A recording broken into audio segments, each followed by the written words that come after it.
I adore this book, as I told you. Thank you. And the first thing that interests me is how it came to be, because you are an investigative journalist of great acclaim, and you've written books in the past, but none centering around the film world. So how did this project come to be?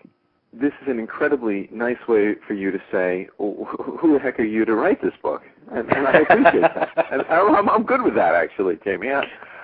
You're right. It was serendipity. I was, like so many people, a huge Robert Altman fan. And it just so happened that when Bob Altman agreed to do a memoir, he had the same editor that was the editor of my last book, Ponzi Scheme. Mm. And it was sort of people talking, who might we link Bob Altman up with to help him write a book like this? Who's a good interviewer, who's, maybe got the ability to do this? And I think half on a lark, my then editor, John Karp, said to my agent, hey, do you think Mitch would be interested? And one thing led to another, and my agent called me, and I said, yeah, I'd love to meet Bob Altman. I mean, I didn't expect him to go for it either. I figured he'd meet me and say, well, show me all your film writing. And that would have been the shortest conversation in the world. Right. But he didn't. Wow.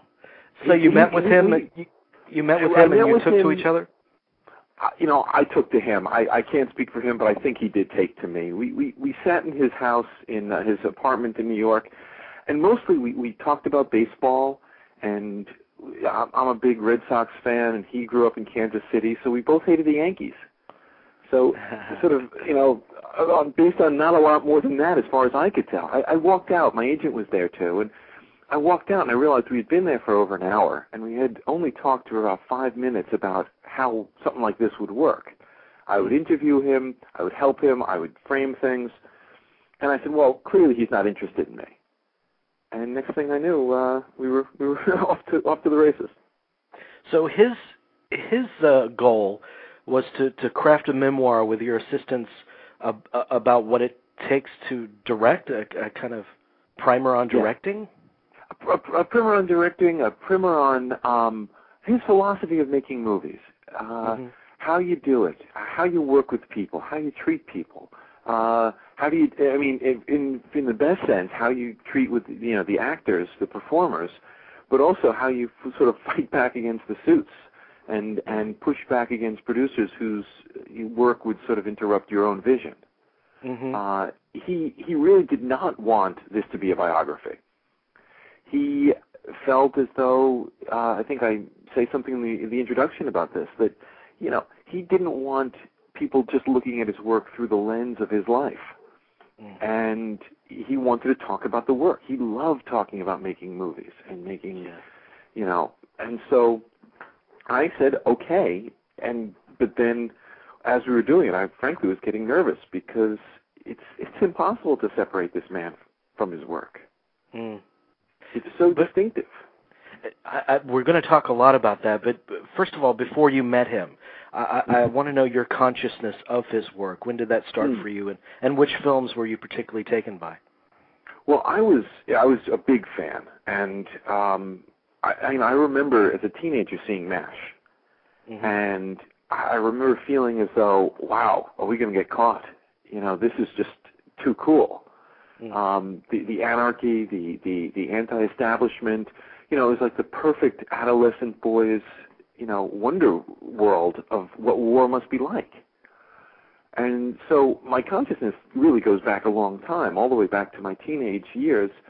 And then, I loved MASH so much. I don't know, like nobody remembers this, but after the movie came out, even I think before the TV show, there was a series of follow-up books to the original Hooker novel.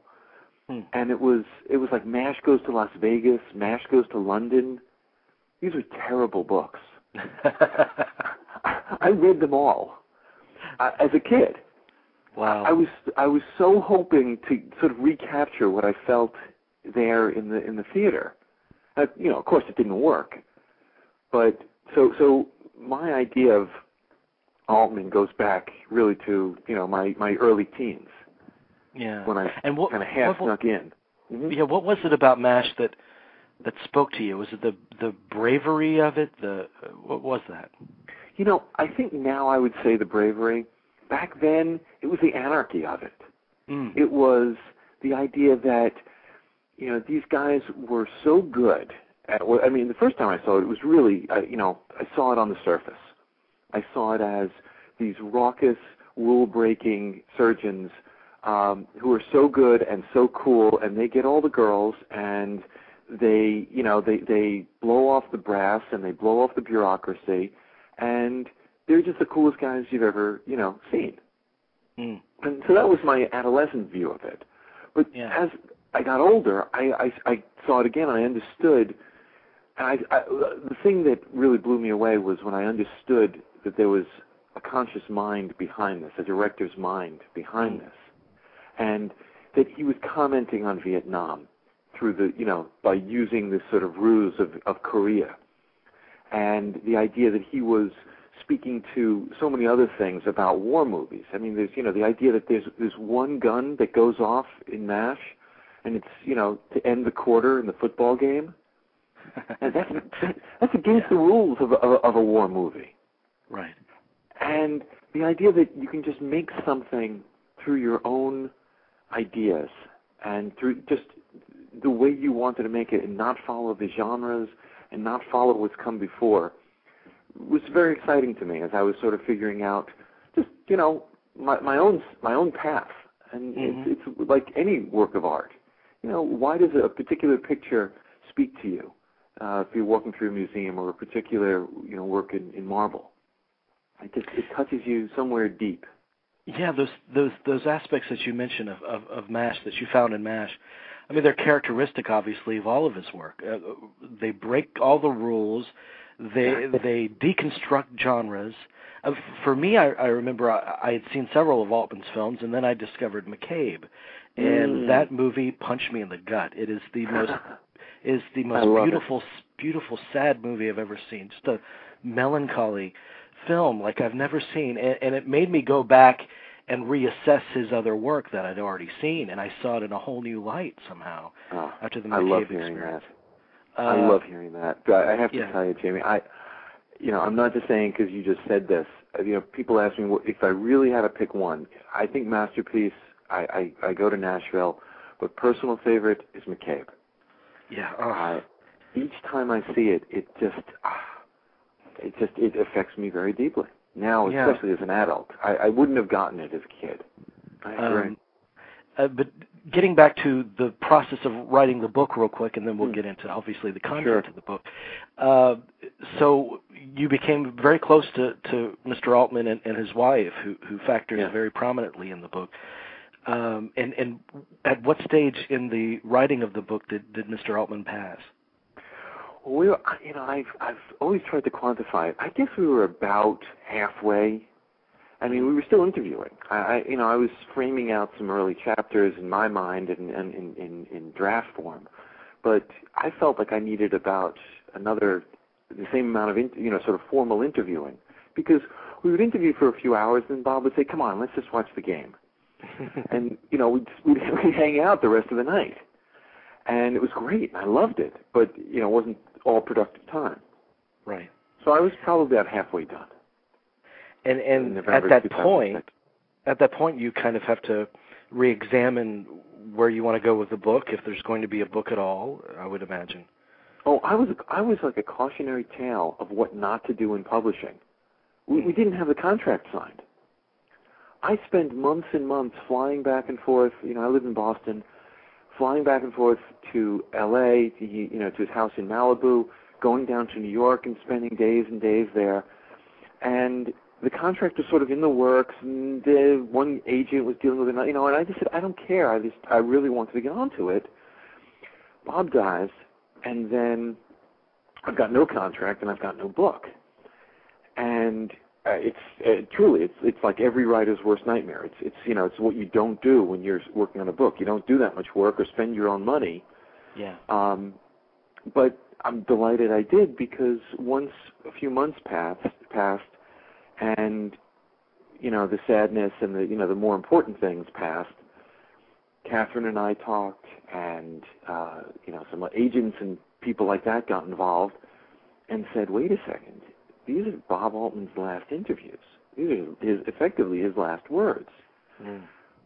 We really should use them.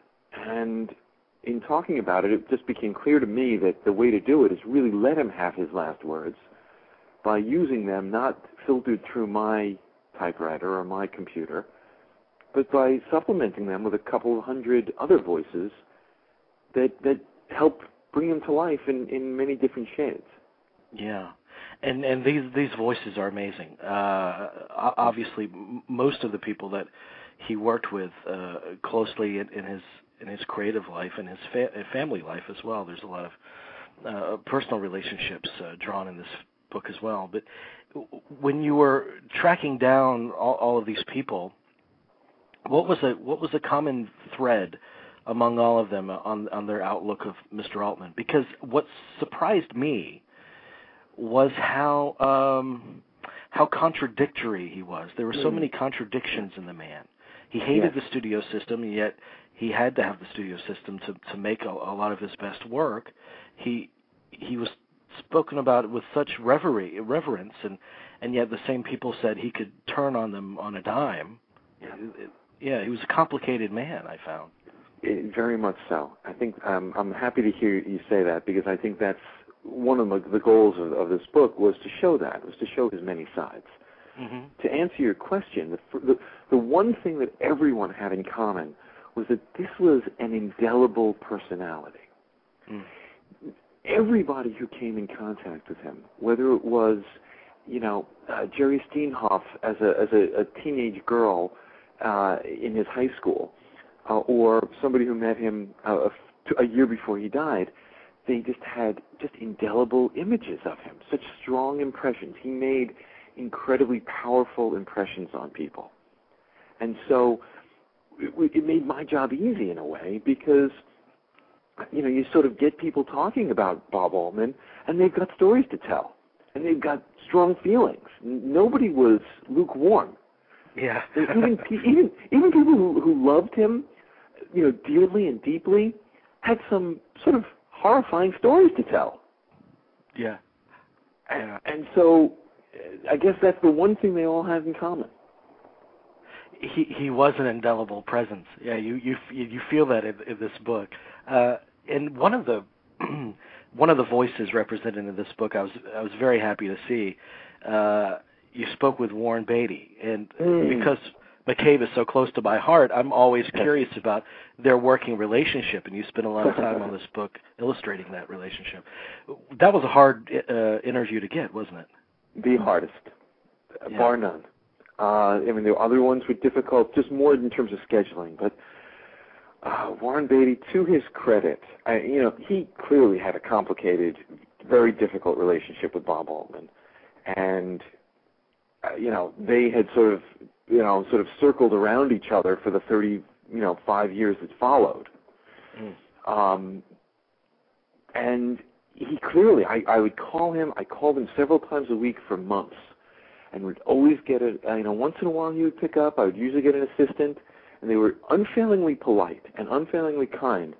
But they said, let me see if Mr. Beatty is available. And they'd come back and say, no, call back in a few days.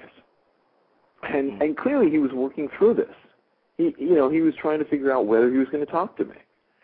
And finally, after months and months of this, I get a call. I called one day, and they said, he's not available, but we'll see. Maybe we'll call you back. And I didn't think anything of it because I'd been through so much.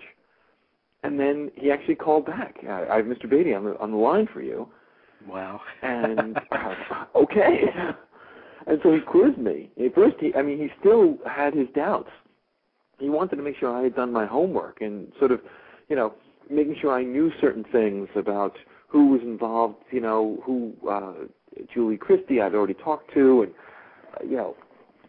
just little sort of details on the set of, Maisie Hoy and all these, the other hookers. And I was like, fortunately, I guess I got the answers right. Because then we just went to work. And he answered everything. He was great. We spent close to 2 hours, over an hour and a half at least, talking that day. And he didn't dodge a single question. He answered everything. And obviously it's a little bit of a Rashomon effect where he has his version of events, right. Catherine Altman has hers, and Michael Murphy has his, and it's up to the reader to decide, what they find most credible. Yeah. For me, it was fascinating to read, but in the end, what difference does any of it make? Because they've made a perfect work of art that'll live as long as there are movies. Yeah. That was so freeing to me, because nothing I can do can screw up that movie. Yeah. Right. I can't touch it. I can't lay a glove on it. Yeah, exactly. It also, I don't know if you know this, but I'm sure you do with all your research, but that you've done for this book. But in speaking with David Foster, who you also spoke to, did he tell you about after the Oscars? I think after Altman received his honorary Oscar, they were having lunch together, and I guess Warren Beatty walked in. Yes. Yeah, and they embraced. Yeah. Yes. Amazing.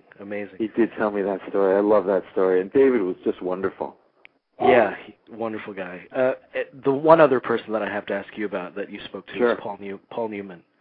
Oh, I was so grateful that he was great. He was just he was not a hard get. He was an interesting guy. He didn't use email. And so when I called his office, they said, well, fax a letter to Mr. Newman. So I said, okay. And he's I think the last guy on the planet who had a fax machine. and they called right back, and we set up a time. Wow. And he was great. He was terrific. Yeah. Mm. Now, what interests me about Altman, one of the facets that interests me about him, he in the 70s, there was this core group of filmmakers, and that had a real camaraderie with one another. The Coppola, Spielberg, Scorsese, Schrader. Yeah. But Altman, maybe it was because he was a little bit older, but he was kind of separated from that. So where did he fit into the mold of that generation of filmmaker? And what did his contemporaries think of him, and what did he think of them? He didn't love talking about his contemporaries. Whenever you would bring up a film, and there were certainly people he admired. Martin Scorsese, he admired these people as filmmakers. But whenever I would bring up those people, and even if I read other people's interviews with him, he was a very competitive guy. And he didn't want to, and he didn't want to be part of the club. And so he didn't love talking. He said it was so hard to watch their movies because either he would feel so angry that he didn't make it and so jealous that he would just get angry and it wouldn't be worth it, or he would hate it so much he'd be tempted to say something publicly about how much he hated it, and then he becomes persona non grata even more in Hollywood. Right. But he had such a unique voice, and one of the aspects of his work that I find so unique was that he seemed to have, and I think he admitted to this, an aversion to story. Yes. And one of the best quotes that I saw was about the last movie he was prepping, The Hands on a Hard Body, I think was the name of the film. And one of the quotes in your book, I forget who it's attributed to, but Altman told him, I don't know what it's about. I haven't made it Alan yet. Ladd. Right. Yeah, that's a beautiful quote. Yeah. But it's so Altman. Yeah. I'll tell you when I'm done. He even said when he was making Prairie Home Companion, he swears he didn't know it was about death. Mm-hmm. And then, of course, only after it all came together, he said, now, of course, I know it's about, it's an elegy. It's a story about death. Yeah. But and that, you captured it perfectly. He didn't want to have it all storyboarded out there and then just, sort of see his vision. He was not a Kubrick who had everything within an tenth of a degree of the camera angle before he shot it, all figured out in his head. He didn't want that. That was the opposite of what he wanted. Yeah. And to capture behavior rather than plot, you had to let it just happen. I think that's a good comparison to make with Kubrick, because thank you. Because you really see that control, that obsessive control in Kubrick's films, and with Altman's films, they're living things. I mean, you can feel them evolving. Do you know the scene? You'll know this scene in McCabe. It's near the end. It's when the church is on fire, and a mule comes running through the screen. Right. And it's just sort of, next time you see it, you'll see it, and it's probably on screen for about 3 or 4 seconds. That was completely accidental. The fire scared the horses and the mules, and one of them got free. He saw it running by, and he just turned the camera onto it and said, "Get that!" And told Vilmos. It's my understanding. This is how I know the story, and Vilmos will confirm or deny it. But he said, "Get that! It's great." Because it wasn't scripted. It wasn't planned. He wanted life. He wanted to be surprised, didn't he? Exactly. That's right. Even so, were there themes that obsessed him, that he was obsessed by exploring?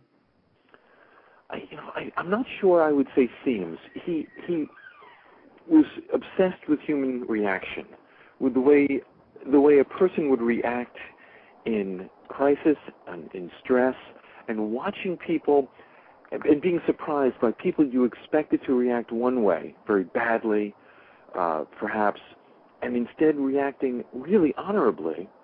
And you think of Shortcuts, and you think of the baker, Yeah.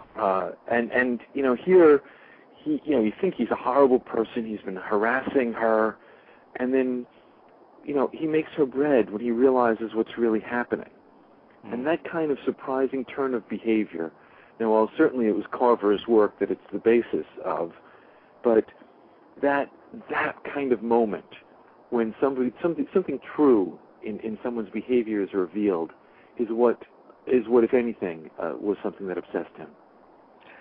How did he, when he looked at society, or the people and their relationship to one another? Excuse me. In your take on this, was he a pessimist, an optimist, or a realist? A realist leaning towards pessimist. He definitely had a cynical streak. I mean, let's face it. Yeah. This is not a guy who you can look at almost 40 movies and not see a lot of happy endings here. Yeah. Yeah. And so. Yeah, I think he had seen enough and experienced enough to know that. Here's how he explained it when people asked him that. Look at the end of The Player. Now, it looks like an unhappy ending for the Bonnie Sherrow character. She's been thrown over by Tim Robbins' character.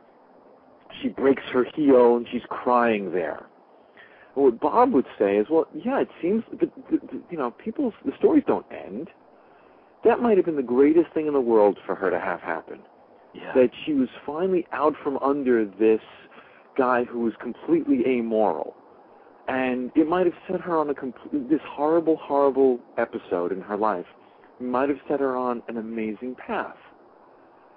So, now, he had a little bit of optimism in him, I guess.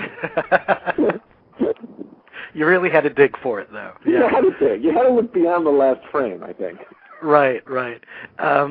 Did he have a movie of his own that he was particularly fond of, or did he just group them all as...